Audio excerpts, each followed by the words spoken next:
Welcome back. Now, this is Biashara Tuesday. We've just concluded a discussion on the finance bill, and right now we are about to talk about mentorship for emerging leaders in social entrepreneurship.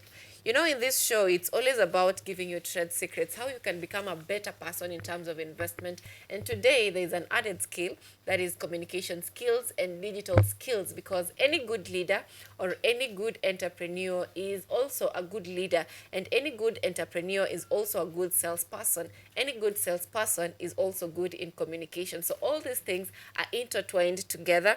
And this morning, I'm joined by Peter Mutua, who is the founder, Big Grow Vision 47 Kenya Forum, and Jacqueline Wigoki, who is a leadership and public speaking coach. So it is a day when you're about to get yourself educated. It's like a class. So you need to have your book and pen. If you're using digital paper, you can now open your Word and begin typing, because it's about to get into information. So I'll begin with you, Jacqueline.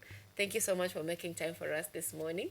Thank you, Sylvia. So just to introduce yourself, how would you introduce yourself, Jacqueline, based on your work experience and you as a person? All right. So my name is Jackie Wegoki, and I am an executive coach working with the African Center for Public Speaking. And I love coaching and training. I love what I do. I enjoy it. I can do it anytime. And out of experience, one of the key things that you do as a coach is really to ensure that as you go into the speaking field, you are a professional speaker. Every day, we have opportunities to speak, because public speaking is basically communicating in a gathering. But what we do as an executive coach is to ensure that as we speak, we do it from a professional perspective. And so that's one of the key things that I love to do every day. And one of the areas that we are keen on is to see how we can move from being an ordinary speaker to an extraordinary speaker. An exceptional speaker. Yes. So coming to you, Mutua, how would you introduce yourself based on your work experience and you as a person? Thank you, Sylvia, for this opportunity. I would introduce myself as a seasoned serial social entrepreneur, and focusing on youth, that youth space, and obviously through a sectoral framework that we are able to close the gaps in the industry. That's what I can say for now. So how do you describe, how is mentorship to you? How would you describe mentorship to you in terms of impact and how the impact it has, especially to those who are being mentored as a person from years of experience? How is mentorship to you? How would you view it? Mentorship as a word, I would say, is a dime a dozen. Everyone has an opinion. Even a 2-year-old has an opinion about mentorship. In our case, we realized that it's so broad-based, like climate, youth empowerment, all those, community empowerment. At the end of the day, they narrow down to nothing. But our focus now is to look at a specific area, close the gap in that particular area through a cohorts program that we have consulted Jackie, who is a professional in that area, to decluster and focus on a particular area of mentorship, and is focusing on the entrepreneurship space, that you're able to bring a cohorts program together, focus in that area, inform, engage, and empower moving forward. So in terms of mentorship, there must be a need to be filled. You cannot mentor people who are not ready, because one needs to know what they really want. And for those who don't really know what they want, especially in a group dynamics, the part of informing and repeating information, then people are able to form good opinions and maybe get some direction, traction. After that, now they can choose the right program for mentorship. Otherwise, generally, mentorship is a word that is being tossed left, right, and center. Many people don't really know what it is and how the impact it has. Exactly. And the real good mentors are actually people who are achievers. Your grandmother can be a very good mentor, your mother a good mentor, but we are in a space where they've not experienced the kind of needs that we have. So they can be very good well-wishers, but not real mentors. Real mentors are very impatient. I've gone through a lot of challenges with mentorship programs myself, and some have been very hostile, impatient, but are you okay? Just awakens you realize that so you don't have to be soft when you're approaching the issue of mentorship, because your need should exist, and you should be able to have the stomach. You know, you got to get the guts, and then to carry, go through the mentorship program, and don't look for your friends as mentors. Okay. Yeah. You don't look for your friend as mentors. Yes, That don't. is very strong. And now coming to Jacqueline, how do you perceive mentorship as a person? I look at mentorship as a relationship between a mentor and a mentee, and it's a mentor accepting to handhold a mentee's hand and share life together. We are sharing life. We can unpack it in terms of I can share my time, I can share my experience with somebody who is younger, who is seeking to know how have I walked a certain journey. For example, by virtue of me being a trainer and a coach in the area of the public speaking and life skills, I can a mentor can come looking for me because they would like to know more about how did I get into the profession, like in public speaking. And so it's the willingness for me as a mentor to create the time and for us to have a common goal with the mentee. So sit down, agree. I would be desiring to handhold you, and I would want to see you grow, because the main purpose is very important in a relationship, in a mentorship relationship. We have to agree, like, what does the mentee has to know, what does she want, what does he want, and then come to me because they believe in me. They believe that I have that expertise, that experience that is a little bit longer than them. And so I come as a mentor and say, I am willing to create the time. I am willing to offer resources, because sometimes resources can be even in terms of, there are times it will be financial based on where we are going to be meeting. So sometimes it is resources in terms of sharing the knowledge that I have, even materials like books, and overall life experience. So I look at mentorship, I would summarize it in one word, like a willingness by a mentor to handhold a mentee. What I would say is called alongside. Yes. Often, when it comes to mentorship, the mentees, they sometimes lose the respect of their mentors because some of them feel entitled. For example, let me just talk about this age. Yeah.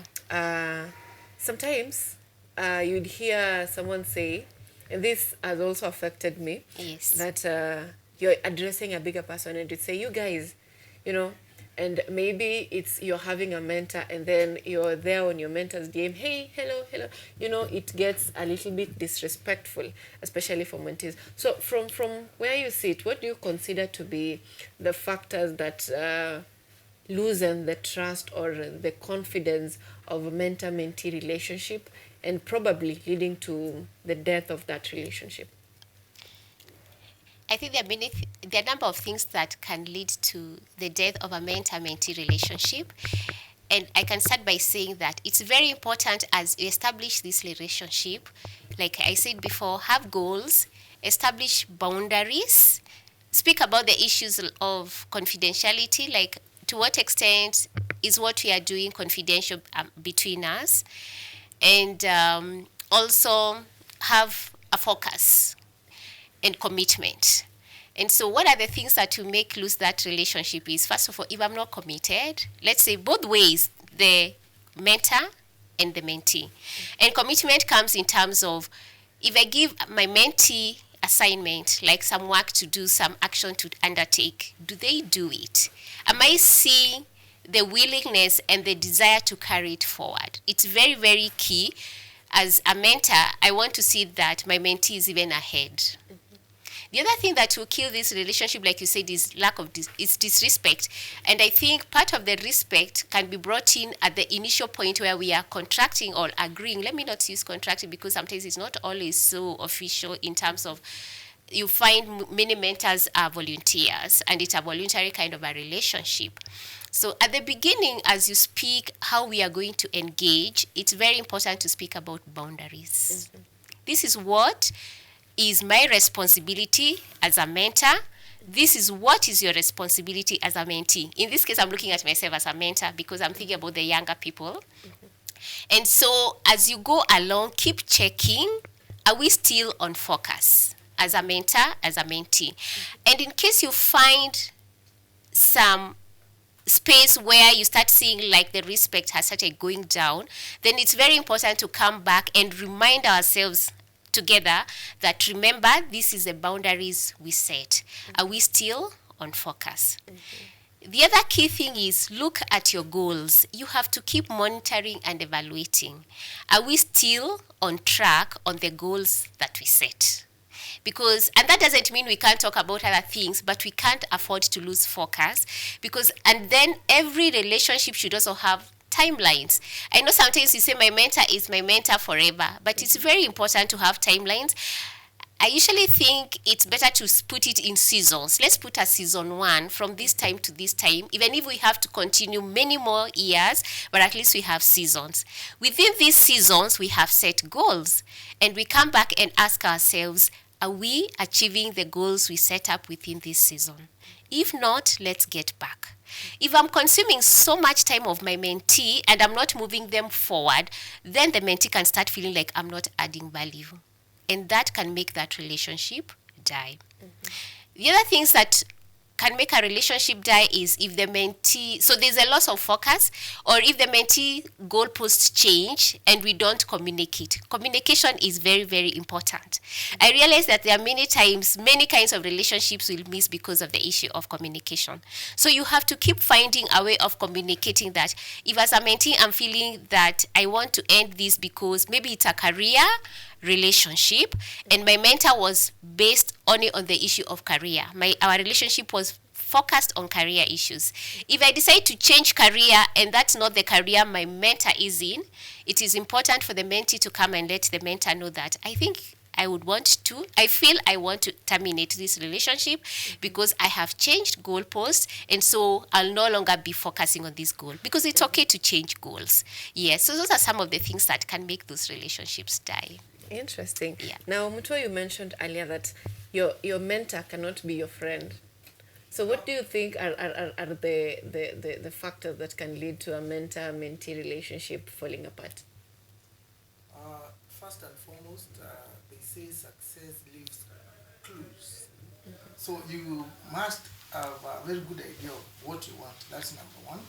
Number two, you can get mentorship from somebody who's fully aligned with that particular cause. So if he's your friend, you can sort of become flex, and then you don't achieve maximum output out of it. So you must be, of course, flexible and sociable, but on the other hand, you must be, just as Madam Jackie has said, you must have a very firm commitment about what and discipline, of course, and set goals, measurable goals that you want to achieve. So if it becomes about friendship, in most cases you can sway. And then friendship takes over and takes a longer time to achieve what you want. On the other hand, a good mentor has the time conscious component at their mind, because you don't have all the time for one person, two people, you have other things to do. So it is not a casual relationship. That is what I meant.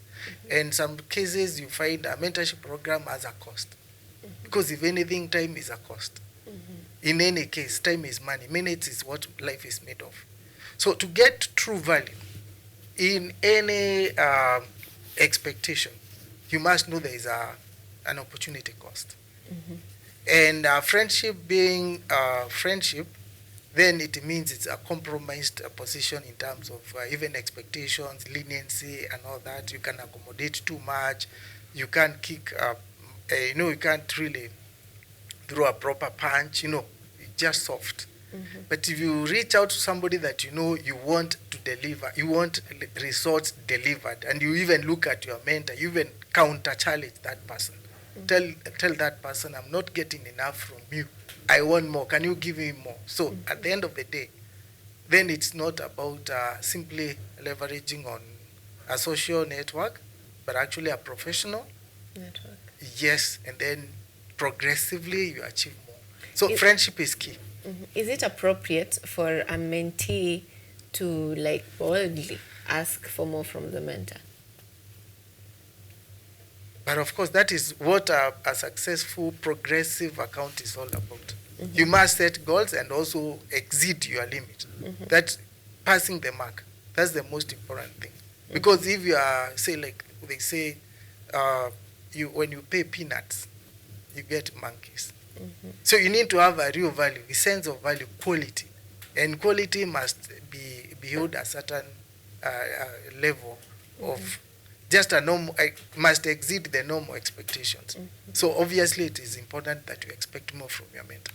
And I think that's in line with what Jackie said. You mentioned earlier that if a mentor is wasting the mentee's time, it's appropriate for the mentee to leave that relationship. Actually, that is very new because often we take the blame to the mentees, you know, like you are not doing your part and all that. But that idea of a mentee also asking for more or wanting to get value from the relationship is also very important. Now, there is this issue of social entrepreneurship. I guess that is connected to communication and leadership. You are an expert in communication and leadership. How can, especially the young people, get to a point where they are good social entrepreneurs? I think one of the things is have that desire, because that's where it all starts. And when you have the desire, then you also have a positive mindset that you can do it, you can be it, you can be what you would like to become, and embrace patience. I keep saying that, like the statement says, Rome was not built in a day, or the journey of 1,000 miles starts with a single step. And so you begin and see yourself there, and then after that, what do you do? This is what I want to do. I want to be a social entrepreneur. What will take me there? So start actions, even if it is small steps every day. I like there's a book called Atomic Habits that really teaches us like how to create these habits that take us toward our goal.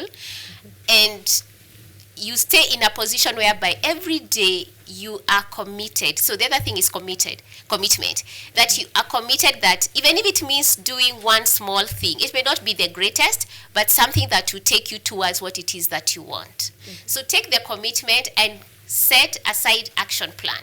To every day I am committed, for example, for example, in my case, being in public speaking, which is commercial, I had to first see it and believe it and do the uncomfortable. One of the things I had to do was face a group like this one and speak, even when I knew that I wasn't the greatest speaker at that point. But I knew I was looking at becoming a speaker. I was looking at being a trainer and a coach in public speaking, which is entrepreneurship, because they're looking at it from a commercial side.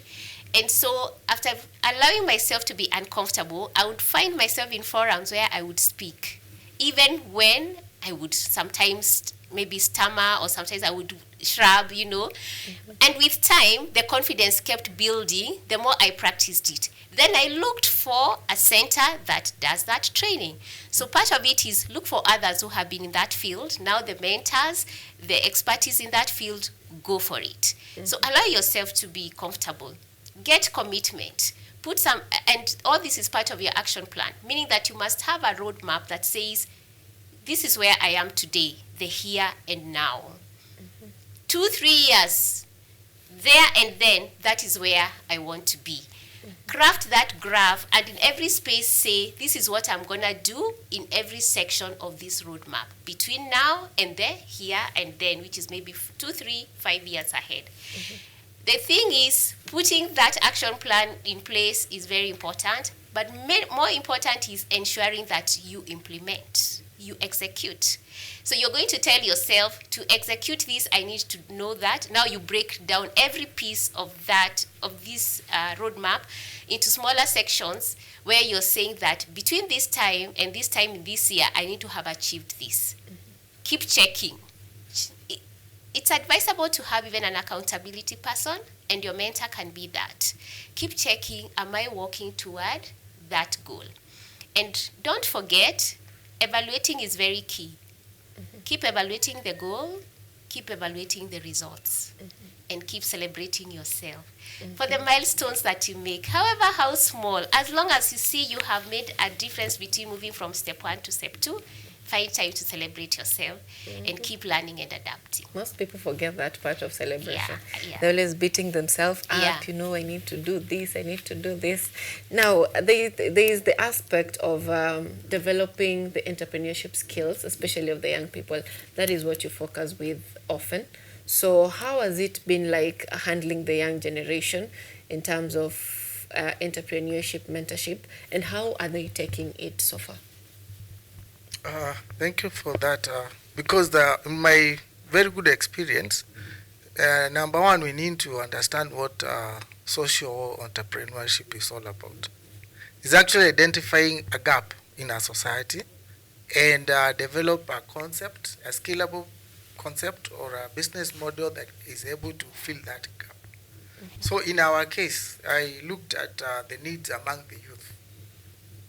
And one of them is poor communication skills, because during our times we used to be told that it takes a whole village to bring up a child, become a member of a community.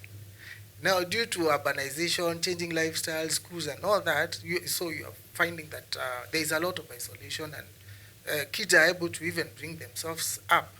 So there are a number of social gaps. So as a matter of in terms of social entrepreneurship, we look at the gaps within this particular generation, the youth, and then we look at how now do you best bring them together to have a single mind and realize there is a need. For them, that is not their problem. Their problem is they want quick results, they want to achieve this, they want to become a doctor, a pilot, I want to do a social media guru, all that kind of a thing. For them, the social entrepreneurship is not their problem. It's for us now as people who see the gap. Now, collectively, we come at a round table and ask, how can we now address the gaps that we can see? So Jackie is handling communications and leadership, and of course public PR and all that. So for me, I'm on the business models and business development. I develop concepts for businesses, and then of course we consult very heavily, and we trademark them, register them at the AG. So any business that we present is totally legit. Then we move to the next step, which is called worker owner, which means now whoever is working in that particular strategic business has a share ownership. And that is where the cooperatives model come. And I thank the government, because it is the government that actually advised the way you have this broad approach, then move towards a cooperative, because a cooperative is a social enterprise that is recognized, regulated, and of course overseen by the government. So the youth may not see the cooperatives as a way to go, because they have not really, the level of elevation in terms of their needs haijafika hapo. Hata zamani, you see the cooperatives used to be for wazee, farmers, and ABCD. Now we are looking at the young people coming into clusters. So you are dealing in fashion and design. And one is closing the gap for another. And then you organize yourselves as a unit. The biggest challenge we have now is actually communicating to them, engaging, and then now empowering them in that space. And I can tell you, a lot of youth have shown a lot of interest, and it's actually very promising, extremely promising, and it's an area that we really want to really move the needle in that social enterprise space. We have partnerships with so many organizations, and main support is from the national government. So what I would like even to tell the KUTV viewers, and particularly the youth, is to watch this space. There is a lot more coming. Now, talking about a lot more, because we're already in this and they're here watching with us, how do they get into being part of this initiative? Because from the government perspective, or the youths in the political space are complaining that the government is not involving them in the running of the country or in decision making processes. And this is basically because the information, how it is given to them, sometimes it's not how the youth take in information. Sometimes the information is given through national television and they may not be able to get to be watching national television. And with the emergence of new technologies, like every youth, if not most youths, if not all of them, are in social media. So most of them will be looking at, okay, I want to be part of this program, but how do I get to be part of this program? You know, there is such publications of them being aware of these projects are there. How do I get to be part of the problem? So part of the project rather. So how has the organization ensure that these youths are involved and they don't feel like this is something for a specific group of people and not for all of us? How are they being involved to be part of this process? I would want to answer that one through a path finding, mind searching process. Remember, what you are looking for is looking for you. You have to have that presiding any major achievement at any stage in life is desire. So the youth who is looking for proper information will know exactly where to go. Google is your friend. So many other, you seek, you go to church, you associate with the right people, even before you go to the government. Because there are four things that we need to look at. We need to look at the enterprise part, there is the political, there is the moral aspect, and of course other factors to consider. So really nothing works in isolation. And the role of the government is to create an enabling environment so that people like us who identify those kind of gaps can reach out to the government, seek the necessary support, and since we are looking at enterprise, there is a component of money involvement, isn't it? So that means now it is us to know to communicate effectively, and that is part of why we are here today, to make the youth aware. You can call this like preemptive, so that as we move along now, we are going to open our social media handles and advertisements, events, and all that. So any youth in the world, because we are looking at global integration, should be able to know there is this particular program that they can plug in and play at their level within the chosen areas of social enterprise. So, and I can say that obviously with the looking at the interest of the government in the youth space, they have appointed a very young PS, Gen Z PS. So the youth in this country should be celebrating actually, because that's the person I think you need to have in this meeting next time. Okay, It's we called will PS definitely. Fikrini. He's Jacobs Fikrini, Yeah. a comrade, yeah? So as it's now, still, I am, as a youth, probably someone who is watching at home, I am just aware of this program that is there to mentor me as a business person. But would you please give us the specifics? If I'm looking for it, what do I look for? First and foremost, we have not gone fully public. We have even withdrawn information from the website because of the level of anticipation, curiosity that we anticipate even from lashback and all that. So we will be opening our website maybe in about a month or so, and we are starting with a national event on coffee, National Expo on coffee, culture, and entrepreneurship. It's going to be in Meru County, and of course we are waiting to confirm the date. So based on that, now it is going to, we are going to create a lot of awareness around that space, and now the youth or even the caregivers, anyone, mentors can be able to find that information and connect with us. Okay, very interesting. Now let me get back to you, the lady in the house. Now there is the aspect of youths accepting that they can be mentored by the older generation, especially with the introduction of AI in terms of how they communicate. Because just to mention, there's someone who posted that me walking down the aisle while thanking ChatGPT for maintaining my emotional stability. So most of these people rely on AI for guidance and all that. So how do you bring them on board to accept that they can also get these skills from people who are in the field, and not feeling like I'm not being understood, or I feel out of place because of the difference in terms of the know-how in technology? How do you get them to be involved in this all together, especially when it comes to training them on entrepreneurship, how to be good leaders, how to communicate effectively? How do you get to train them on that? Okay, one of the things that we can appreciate is there is the space for mentorship, which is through human interaction, and there's a space for technology, the AIs. Even for us who are older generation, we do appreciate there's a role that AI plays in terms of making sometimes work easier. That I can learn from AI so many things. I can learn how to do my graphics, and as much as we are older generation, we are also interested a lot in technology. It has done a lot, saving time, saving resources. The reality is, human beings, we are social beings. That's one thing that we need to appreciate. There's a connection between, for example, me and you, Sylvia, when we meet and we are speaking.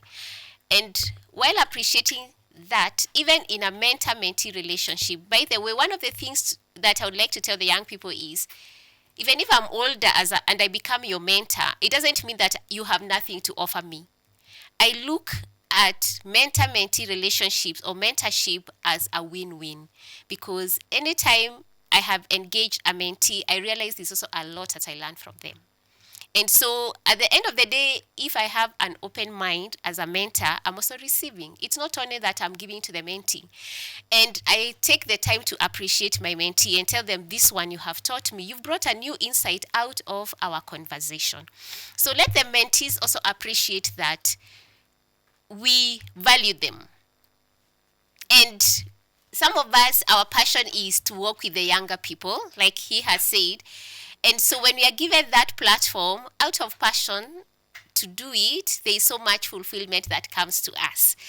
And so let them not shy off from that human interaction. It is, I usually feel human interaction is magical, especially when you connect in a relationship. And in this case, I'm talking about the mentorship kind of a relationship. It's magical. We have set together to learn about careers, and yet in that space, within time you start realizing there's a new insight even regarding a career that comes up, which I as a mentor may not even have thought of. It could even come from the mentee who I am mentoring because of the conversations that we've had.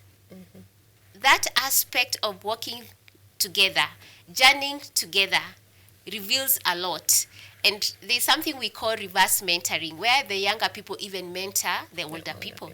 Like if I'm thinking about technology, the other day I was with one of the Gen Zs, and they were training me how to use Canva in a more advanced way.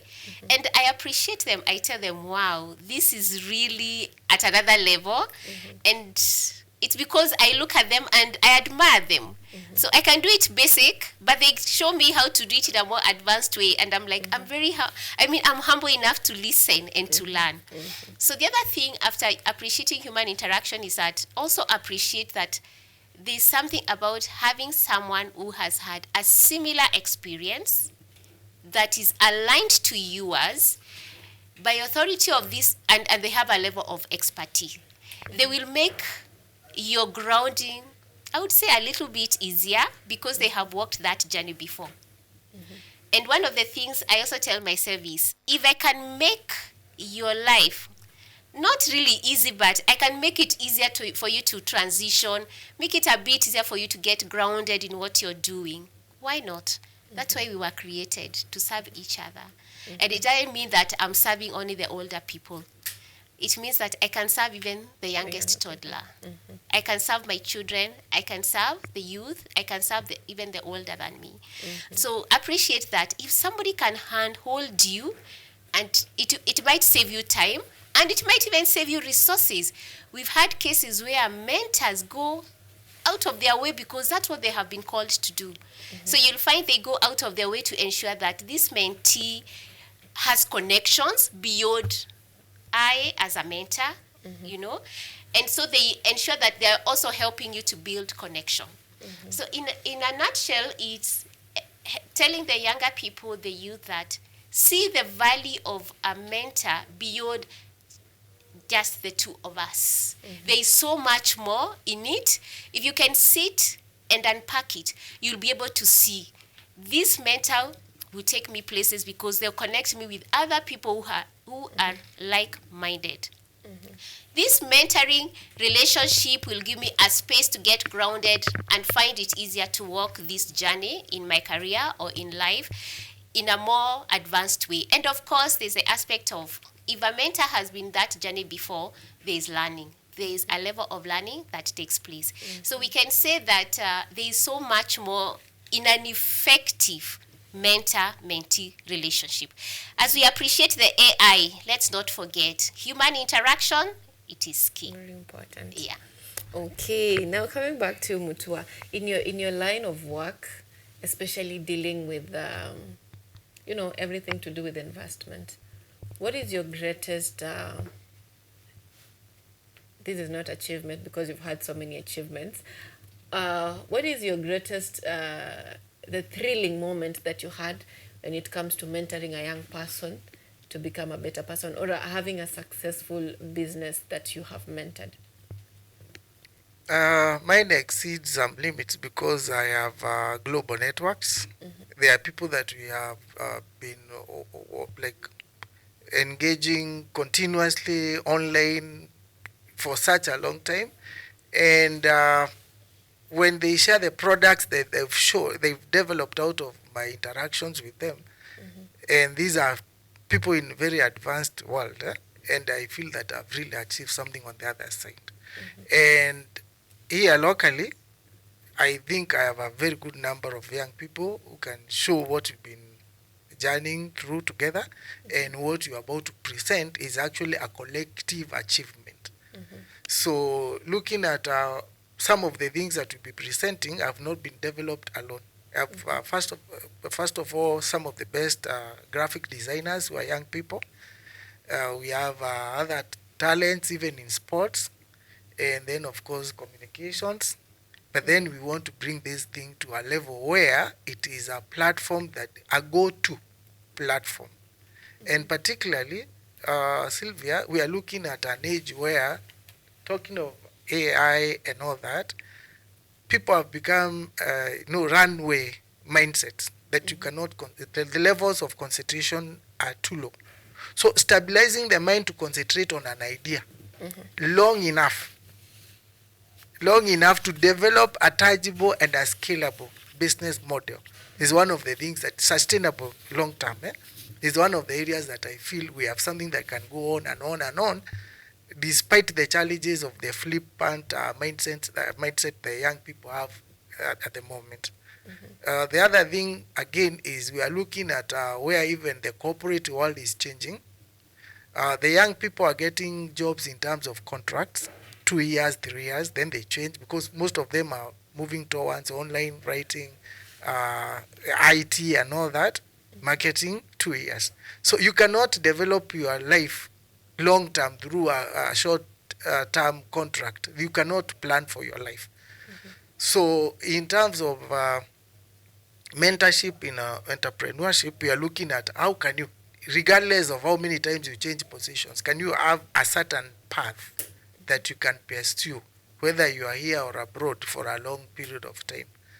And that one becomes an intergenerational concept which you have developed. So for me as a person particularly, I feel having developed the Big Grow Vision 47 Kenya, where the youth can integrate, do business, the 47 counties in a single platform, and work as a unit, regardless of whether you're in a contract position or whatever gender you are, is one of the biggest achievements that I've done so far.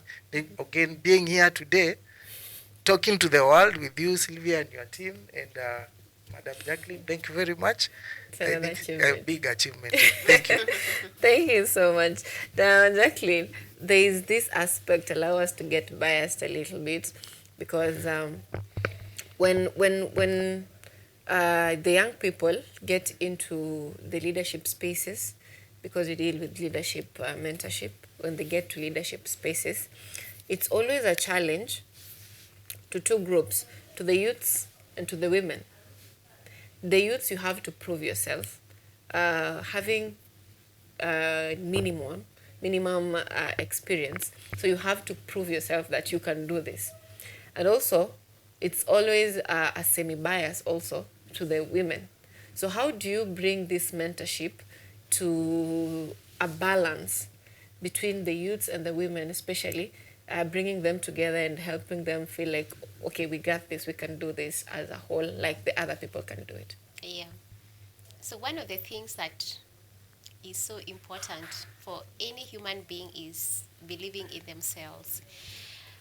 And I realize why sometimes women, we're in that space where we may be viewed like we cannot do as great as, is because of the culture.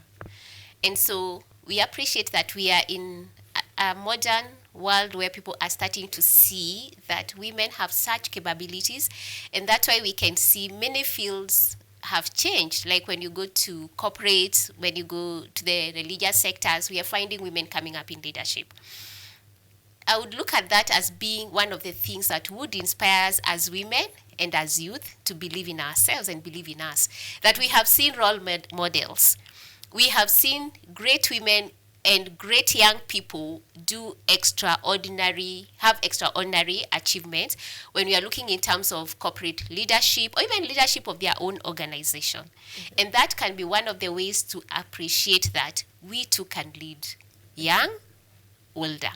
Mm-hmm. The other way is to learn how to negotiate and bargain. And I would say that it's a skill that we use almost every day, yet we don't realize how valuable it is.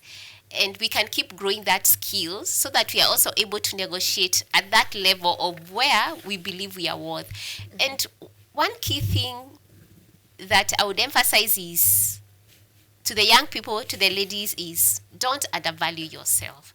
Mm-hmm. And then have a self-awareness. What are you worth? Very interesting.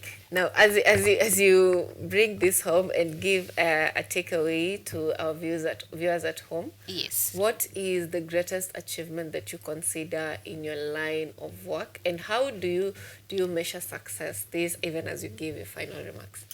Okay, so I'll start. There are two things here. There's the achievement and there's the success.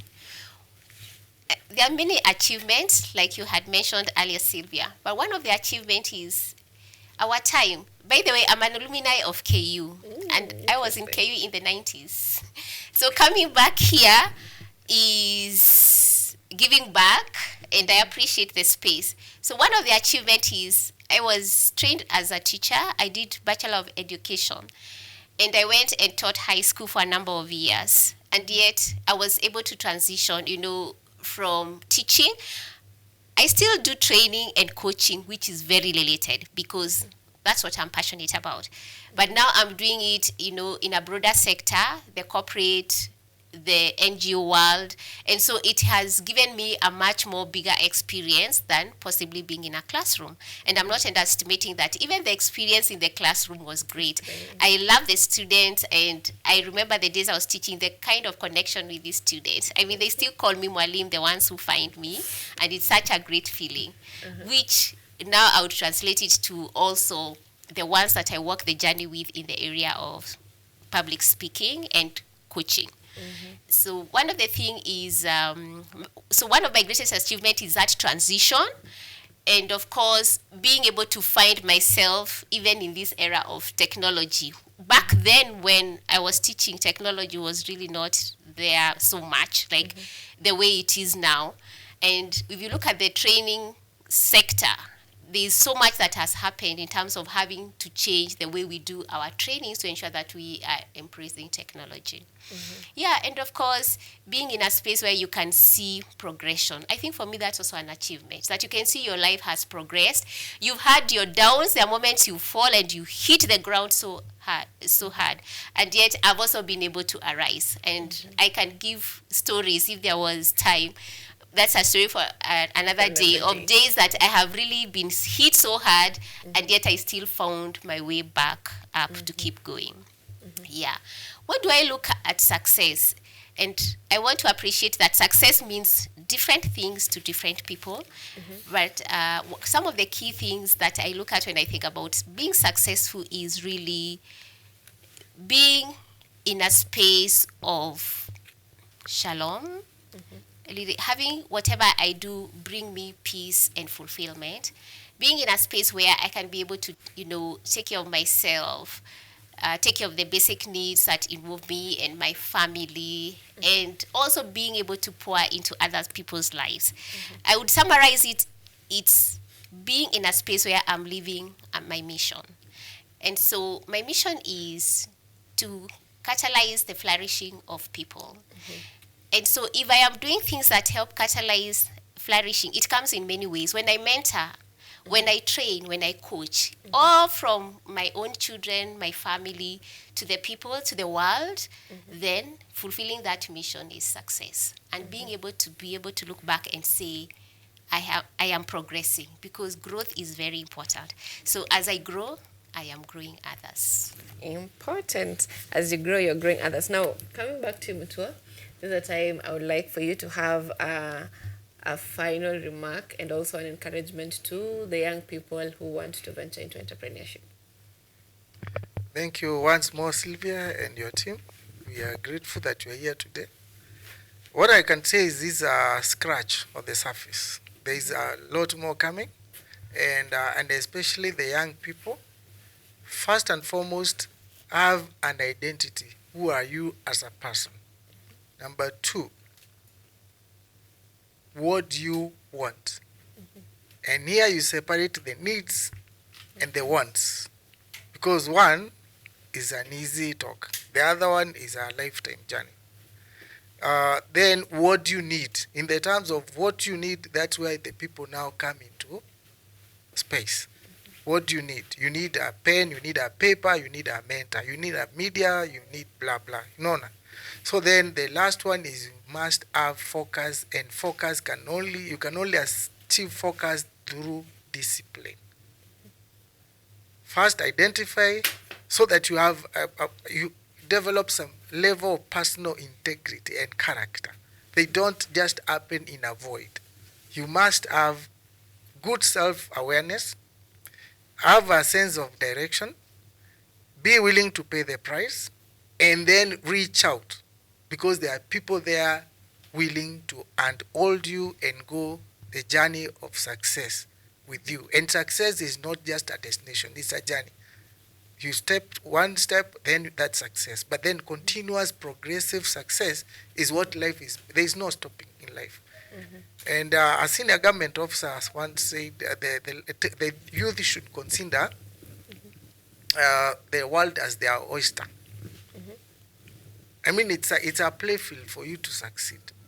So for the youth of this country and in Africa at large, there is so much that you can do, provided you are willing to pay the price. That's what I can say, and we are here willing to hold you and move this journey together.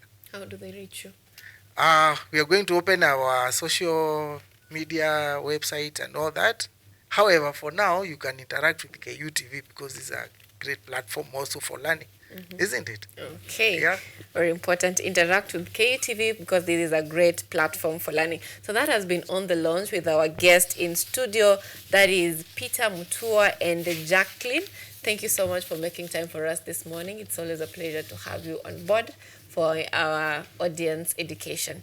So until next time, that is next week, Rise Today, Biashara Tuesday. Thank you so much.